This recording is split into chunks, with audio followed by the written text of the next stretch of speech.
লাগতে ছিল চক্ষে মম। কি বিচিত্র শোভা তোমার, কি বিচিত্র সাজ।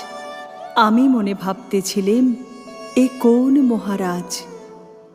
আজি শুভক্ষণে রাত পোহালো, ভেবেছিলেম তবে আজ আমারে দ্বারে দ্বারে ফিরতে নাহি হবে।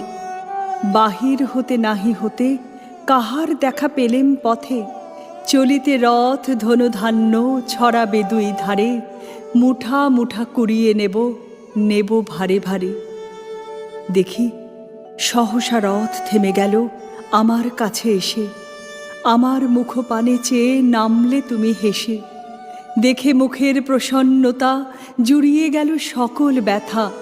হেনকালে কিসের লাগে তুমি অকস্মাৎ, আমায় কিছু দাও গো বলে বাড়িয়ে দিলে হাত। মরি, এ কি কথা রাজাধিরাজ, আমায় দাও গো কিছু।